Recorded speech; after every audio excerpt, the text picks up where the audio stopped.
Okay, hey everyone, Wanderbot here, and welcome back to the Steam Monster Summer Sale deal overview video. So, flash sales and Monster Summer Game deals. So I'm actually going to start with the flash sales just because there's actually kind of a new thing that they've done that I really like. So if you look at the current page, it'll show you 15 games, but there's a little tab that you can, click, and it actually pops it down and gives you a whole host of more games. Those are the previous set of flash deals. So actually flash deals are now no longer a 12-hour thing. I think they even were like an 8-hour thing for a while.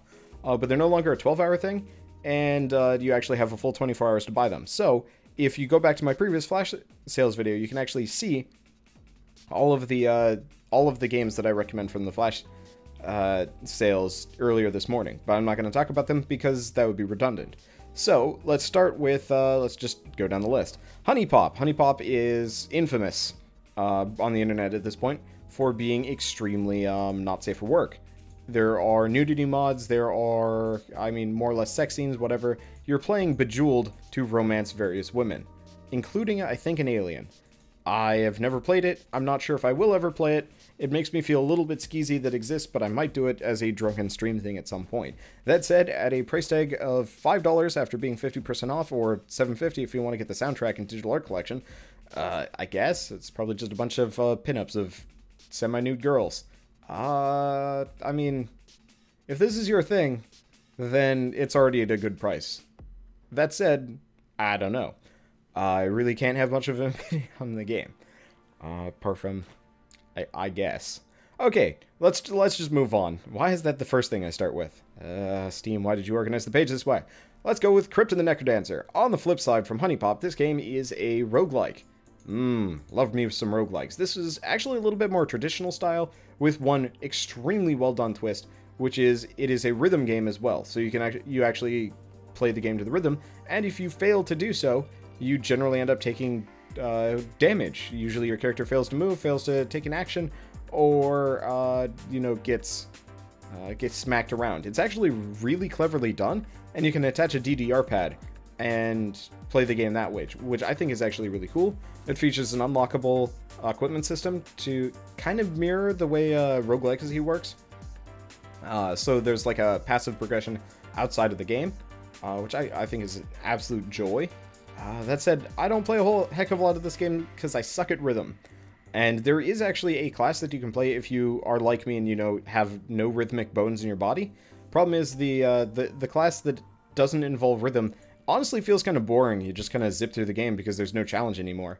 But if you're able to do at least some level of rhythm, and you like really clever roguelikes, Crypt of the NecroDancer is an absolute steal.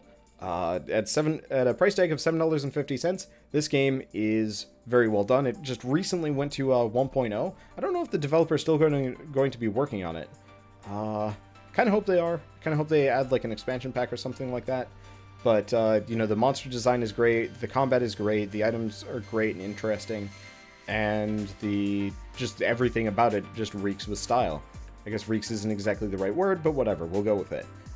So I highly recommend this game. And if you're a standard audience member that's watching me and wants me to play Crypt of the NecroDancer, the answer is maybe. I can't commentate over it with the rhythm, so it would be kind of a boring video. Anyway, let's move on. Magicka. If you do not have Magicka already, I highly recommend picking it up if you have friends. That said, you can get the 4-pack for $7.50, which is absolutely worth picking up. The game does feature a crap ton of DLC to the point where it's almost comical.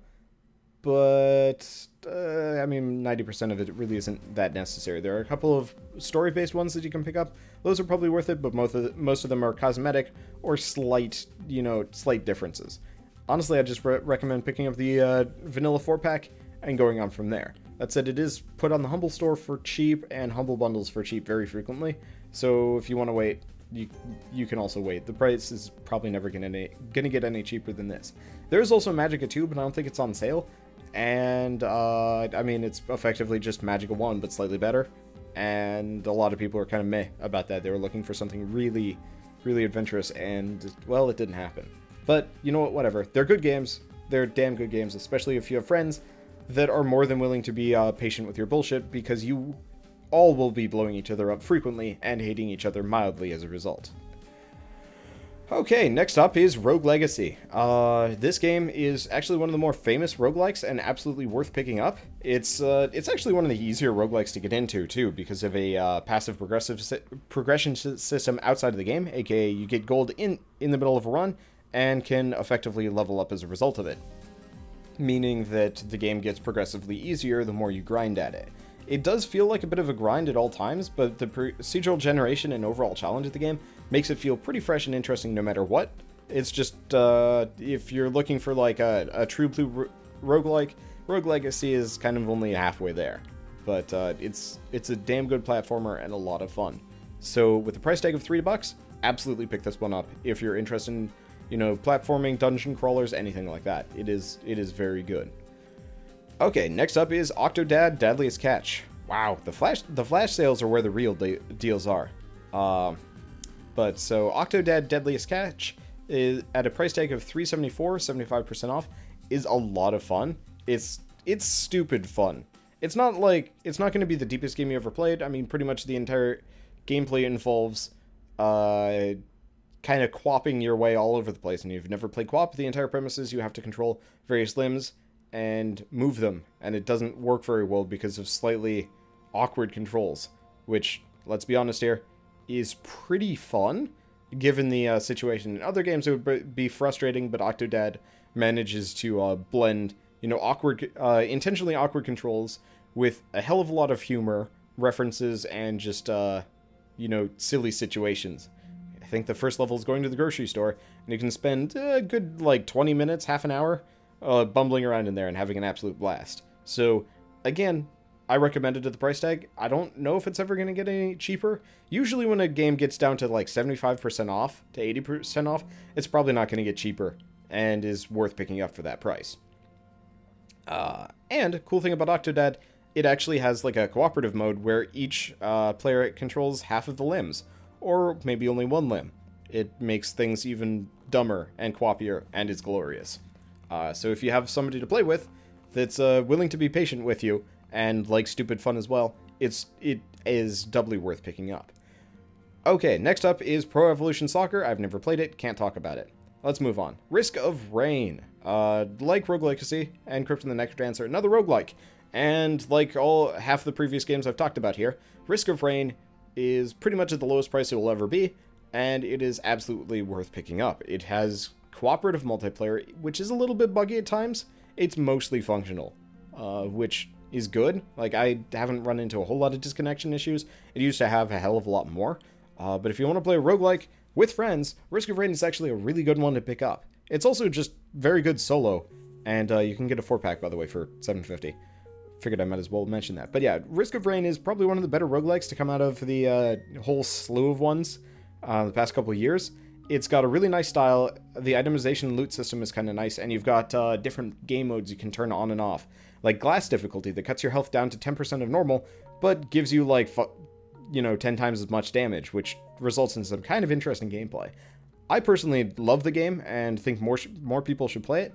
The only problem is, if you want to play with friends, try and keep on their skill level, because at this point I'm wildly better than most of the people I play with, and it usually results in me winning and the rest of them just kind of sitting there waiting to respawn, because you respawn at the beginning of every level, and, well, when one player is grossly overpowered and everybody else is dying, it's not very fun.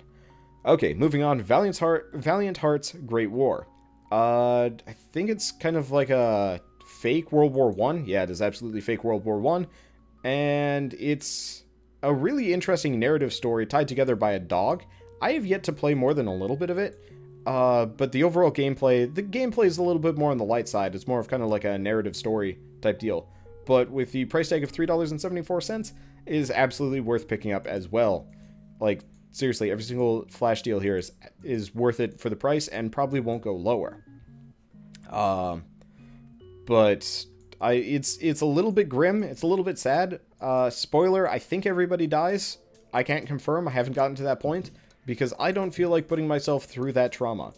But no, I think this is another one of those like Ubisoft games that Ubisoft quote unquote indie gems to come out of their like I want to say their Montpellier studio, but it's very well done and worth picking up as well, assuming you have the emotional fortitude to play the game. And also, that was a free game on the PS4 couple months ago, like 1 or 2 months ago, so you might already have it if you have a PS4. Okay, moving on, Nidhogg. Nidhogg was released last year to a fair amount of critical acclaim. A lot of people really enjoyed playing it. It's a fencing simulator where it's effectively fencing tug-of-war, where one person, you're trying to go to the left, the other person's trying to go to the right, and the entire premise is whomever makes it to the other person's base first wins. But I think one player has like a... You can't both just like sprint past each other and get to the end, because one player will actually have the end available to them and the other won't. Okay. So it's a fencing simulator. It's actually fairly deep for what it is. The visual style does not belie it particularly well, but it's a very, very good game. Problem is, it's got some of the worst online multiplayer I've heard of in quite a while. So if you want to play it online with friends, you probably want to skip this one. It's much better on a local setup. So if you can, you know, sit down with friends and flay for a while. Well, I guess there is some amount of flaying, but no, if you can get like 4 friends to play or 2 friends to play, get a little tournament going, whatever. This is going to be a lot of fun, especially at a price tag of $1.50. I might end up picking it up just to see if I can get the multiplayer working online, but I've heard some very, very bad things about it. So my bet is avoid it if you want to try connecting online. It's just not worth it. Okay, next up is Enslaved Odyssey to the West Premium Edition, which really just includes a couple of DLC packs that were originally included in the console version, or, you know, you had to buy in the console version, but got bundled in when they ported it to PC. It's a very good PC port. You got to play with the controller just because the PC controls are kind of garbage, except for the shooting section, I guess, which is a little bit easier with mouse and keyboard. But it's a very good game. It's a narrative game. You play as effectively a Monkey King-like character, and you have to escort some chick through kind of post-apocalyptic New York City and surrounding areas, though it doesn't really make sense geographically. It's a fairly good game. It's a little bit light on story, honestly, and the ending enraged me. I've got a Let's Play series waiting to go up at some point on this one. But overall, with the price tag of $5, it's absolutely worth picking up. It's just there are better, you know, third-person action games. But if you like stuff like Darksiders, if you like stuff like I'm trying to think of other similar games, really just kind of like third-person platformer action RPGs, Enslaved Odyssey of the West is actually going to be a very good game to pick up. I just have my reservations here and there. But price tag of $5 is never going to get cheaper, and is absolutely fun to play. Okay, Command and Conquer collection, sort of. There's no actual collection thing, from what I can tell. It's just every single Command and Conquer game on Steam for $4.40 for some mysterious reason. It's an odd price tag, but whatever, we'll go with it. Honestly, looking at it, the Command & Conquer games kind of went downhill the moment EA picked them up, and I'm kind of hoping that they come back, revisit the series, and actually put out a good one. Command & Conquer 4 is unequivocally bad from what I've heard, and like is not worth picking up. It does have a cooperative campaign, so if you're really passionate about the Command & Conquer series and you can look past it, actually it might not have a co-op campaign anymore. I did not play it because I did not want to deal with it. Oh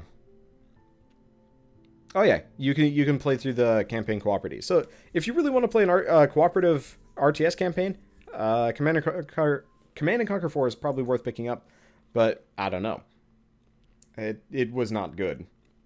And then there's Command & Conquer Red Alert 3 Uprising, which is the single-player standalone expansion pack to Command & Conquer Red Alert 3. It does continue the story and is worth playing, especially if you liked Red Alert 3, but if you're looking to play with friends again, doesn't work, which is kind of a shame. Oh well. I think it's got like a competitive multiplayer, but the campaign is no longer co-op, which is a shame. Let me double check that one. It doesn't even say, actually. That's dumb. Okay, but highlight of these deals, Command & Conquer Red Alert 3. Now, Red Alert 3 is campy, it is dumb, it's a little bit easy, comparatively. I think Red Alert 2 was a lot better, but it's got some really interesting storytelling it's got 3 different campaigns. It is a little bit too fan-servicey. This was one of the first EA Command & Conquer Red Alert whatever games, and so it's fun. It is a lot of fun, but if you're looking for kind of like a semi-serious campaign that you can like really get into story-wise, this probably isn't going to be it. But it does have a full co-op campaign that's actually really fun to play, so I highly recommend it. That said, there is a caveat. Actually, there's a caveat to each and every one of these Command & Conquer games. And I probably should mention it before I get into it too hard. GameSpy was how how EA wanted to handle the multiplayer in the Command & Conquer games, and the GameSpy service shut down back in June 2014, so a year ago. So at this point, you cannot do online multiplayer with Command & Conquer 3, 4, or Red Alert 3. That said, there are fan patches and Hamachi that you can use to play multiplayer still, but if you want to hop on and like actually verse people StarCraft style, it's not going to work, which is kind of a shame because these games were fun back in the day, 7 years ago, but it's kind of a shame to see effectively EA drop support so soon. But if you're really passionate about it, you can get it to work. Just don't expect to be able to play it pretty much with anybody else. Okay, and lastly, in the same deal section, there's Command & Conquer 3, Kane's Wrath. It also has a cooperative campaign. It's a lot of fun. I personally recommend Red Alert 3 over Command & Conquer 3, just because Command & Conquer 3 actually does follow the story of Command & Conquer's 1 and 2 sequentially, so you might miss a little bit here and there. That said, it's a fairly good RTS, and still does not have functional multiplayer, but you can probably patch it in with the fan patch and stuff like that. But it's still a good game. It's just I'd recommend Red Alert 3 over any of them. And there's no bundles, so you can't get them all together, though they're frequently bundled together over on Origin. But this is a Steam sale, and we're not talking about an Origin sale. Okay, good God, this is going on forever. This video might be longer than the other one. Okay, next is Turbo Dismount. Turbo Dismount is YouTube bait. It's Goat Simulator, but with cars. You're effectively crashing things, driving off of ramps. It's stupid fun, and it's the kind of thing that you probably will see PewDiePie play over and over again. I haven't actually checked to see if he's played the game, but I'm going to more than assume that he did. But the entire premise is it's got a fairly good ragdoll destruction physics system, and you're just crashing your car into things and then giggling as you see what happens. It's honestly probably worth picking up with $2.50 if you like this sort of thing, but if you're looking for like really deep gameplay, you're probably not going to get it out of the game. And it is actually still being updated. The last update was today, of all things, and so there's new missions, new vehicles, yada yada yada. So actually, props to the developer for not just riding on the YouTube wave and then disappearing with the money. The game is actually still being developed, so I guess that is actually kind of impressive. If it had multiplayer, I think I'd be more interested in it, but still. Okay. Oh man, there are so many things to get through. Next up is Legend of Grimrock 2. At a price of $6 after being 75% off, a historical low. Legend of Grimrock 2 is absolutely worth picking up. You do not need to play Legend of Grimrock 1 to get into Grimrock 2. They have no continuity. That said, you can actually get the bundle of Grimrock 1 and 2 together for $7.50, though Grimrock was bundled several times on Humble Bundle. So there's that. But Legend of Grimrock 2, it's hard. The entire premise is like you're a team of 4 adventurers, dungeon crawling and stuff like that. And it's very well done. I seriously enjoy the games. I did a series on it for quite a while and then stopped because I was lost and or stuck. Oh, right, there was a puzzle that kept murdering me and I wasn't happy about it. This game is very puzzle happy. It's got some like weird combat that I don't really like because you cheese it by moving around and effectively scumming the way enemies have like an attack timer. But that said, if you want like a really good traditional feel dungeon crawl, Grimrock 1 and 2 are absolutely worth picking up. In fact, as far as deals today, the $7.50 for Grimrock 1 and 2 is probably the highlight of the entire day for me.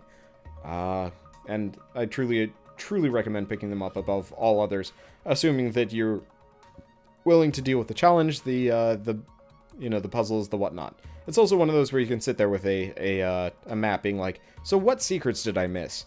And realize that you've missed like 90% of the cool things lying around in the ground or whatever. But no, it's a damn good series. It really is.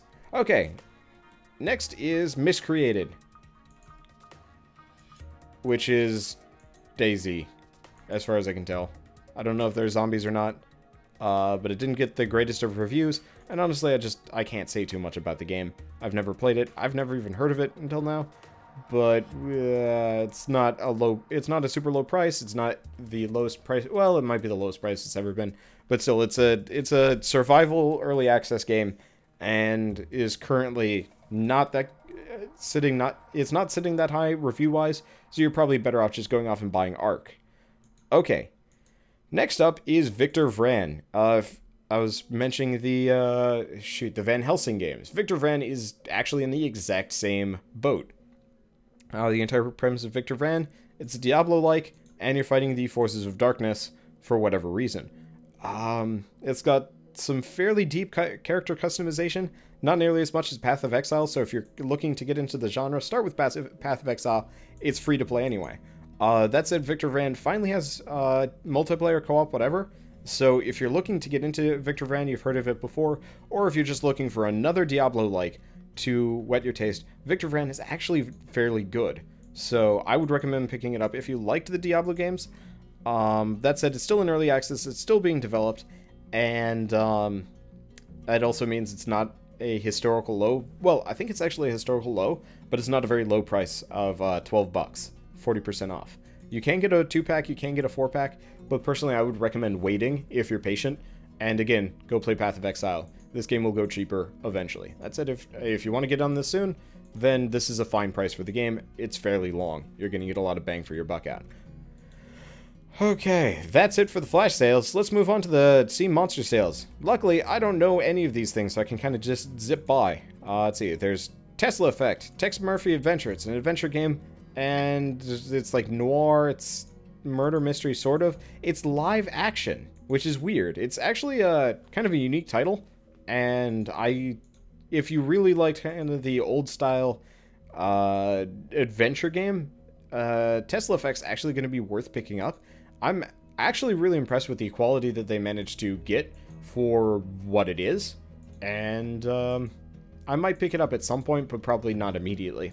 It's a bit campy, it's a little bit stupid, it's got multiple endings, it's got like a lot of different paths you can go down, and it's a great game for like kind of choice and consequence adventure games. So I guess if you liked The Walking Dead, or actually more so Wolf Among Us, this is probably going to be kind of in your general ballpark.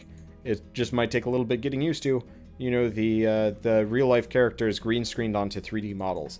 But it looks pretty good from what I can see, and it also looks incredibly campy. So, I don't know, it looks entertaining.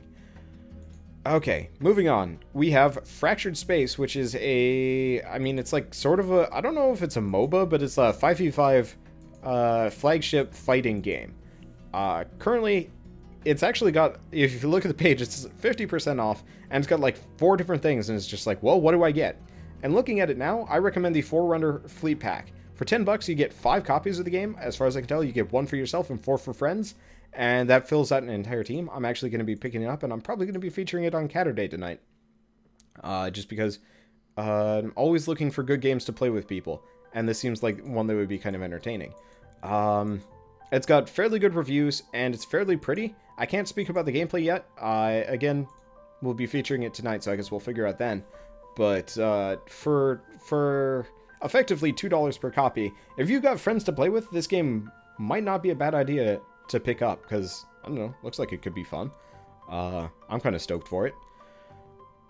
But I can't speak for the quality yet. But it's a good competitive multiplayer game from what I can tell. Okay, moving on. Outcast 2, which is an extremely dated, it's an action-adventure game, and it's kind of like the enhanced version of it. It was from 1999, and you're running around on a planet. They're like pseudo-dinosaurs and stuff like that. Looks like there are sort of RPG elements. There's all sorts of things. I don't know. Personally, I'm not super stoked about it, but that's because I'm a shallow individual, and the game is very, very dated looking. That said, if you liked the game back in the day, price tag of $4 is not bad. But if you've never gotten into the Outcast games before, maybe give it a pass or go watch a Let's Play, see if you're actually interested. I have no idea, and I don't have much of an opinion. Okay, Monstrum. Monstrum is actually, to a degree, I'm kind of disappointed I never got into this game. It came out last month, and it's kind of what would happen if you took Amnesia and decided to cross it with a roguelike. So it's a procedurally generated derelict ship you're running around, and there are crazy monsters that are out to eat you, kill you, whatever. It's got permadeath, and I'm sure there's some way to win, but if you want, like, if you want some, effectively, kind of the monster hunting you feel of Amnesia, but you want to play it over and over again, Monster Home is actually going to be a really, really good option. That said, price tag of $10, 45% off, it will go cheaper. So if you kind of want to wait on that one, it's probably a good idea. It is out of early access, so I don't think they're going to be developing the game much more than this. So this is kind of the final version, which means the price will probably go cheaper by Christmas. But again, if you liked Amnesia, if you liked Outlast, Monster Home might not be a bad idea to pick up. Okay, moving on, we've got Creeper World 3, Arc Eternal, which is another old game, I think. I actually cannot tell. Visually it looks old, but it might actually be, might not be. Okay, but the entire premise is it's a tower defense game where kind of the world is creeping in on you and you have to defend against it. Apparently it's got a great story campaign too. I personally haven't played the game. It looks interesting enough. I would recommend taking a look at it, especially with the price tag of $1.50. Because at that price tag, you can probably take the hit, but you might never play it. So do some research before you pick that one up. Because I really can't have much of an opinion on it. Okay, next up, Dead Core. Dead Core is a first-person shooter. It feels like a first-person shooter platformer built for speedrunners. It's absolutely gorgeous, handles like a dream, and is actually just kind of an interesting game. And with a price tag of $2.50, if you like kind of Quake-style movement, combat, whatever, because I think that's what it is, it's probably worth picking up. I've heard really good things about it, and I'm probably going to pick it up myself, because, again, I'm a shallow person, and it looks absolutely gorgeous. Okay, moving on. We've got Ancient Space, released to fairly mixed reviews a couple months ago. Ancient Space is a single-player, story-driven space game where you're flying around with a fleet, trying to, I guess, go through kind of like an undiscovered zone, and you're fighting for your life. It doesn't have the greatest of reviews, for the most part. It tries to do a lot of stuff, and it just doesn't quite do it well. That said, with the price tag of $5, if you really liked stuff like Sins of a Solar Empire or whatever, Ancient Space is probably worth picking up. It's gorgeous, and it looks like it's fairly deep. And again, $5 is not too much of a hit if it's not your thing. And I don't think the price is going to get any cheaper than this for quite a while. It's kind of a shame it doesn't have like a co-op campaign or a multiplayer mode. I think that would have vastly enhanced the game. But again, looks like something that would actually be worth getting into if you like space RTSs, even if it's a little bit clunky here and there. Okay, Command Modern Naval Air Operations WOTY. I don't know what that means. I don't know any of this. I've never played this game, and it doesn't look like my sort of thing. It looks like 90% user interface, so I'm just going to skip that one. Last thing is Crisis 2. I don't know if Crisis 1 is on sale as well. It looks like it is, yes, because you can get Crisis 1 and 2 for $9. Oh, hey, you can get Crisis 1, Crisis Warhead, and Crisis 2 Maximum Edition for $9.89, so effectively $10. If you've never gotten into the Crisis games before, this is a fine price. I don't think it's going to ever get any cheaper.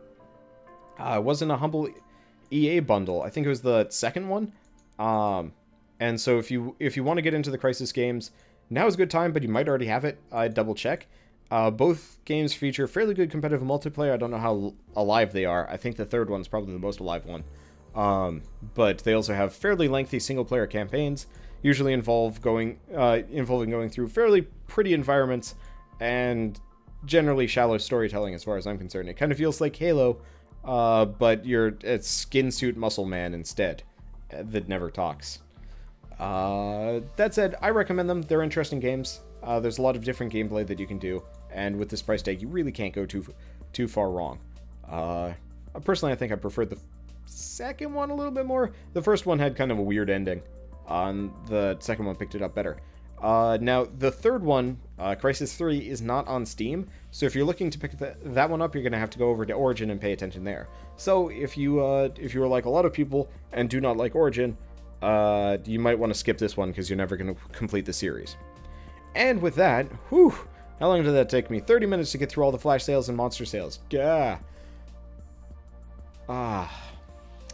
We're done with today's deals up until, a couple hours from now when we get the second set. I think what I'm actually going to do is the second set of deals, I'm just going to bundle into the next flash sale video instead of trying to do like a third video in a couple of hours, because that just doesn't fit with my sleep schedule or anything like that.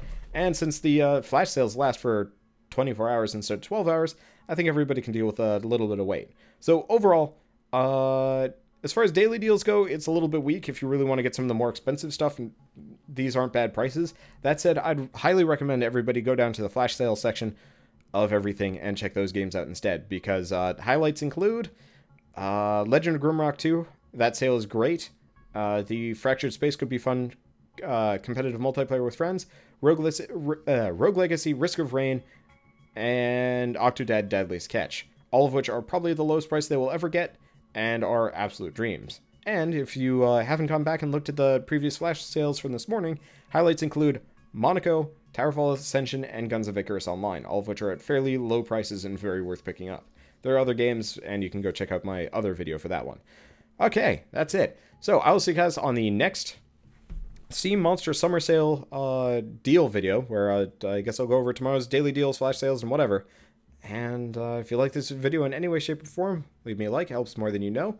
If you want to see more, give me a heads up. Or if you want me to talk more about various games, ask me in the comments and I will do so. And, well, with that, see you guys next time. And as always, thanks for watching.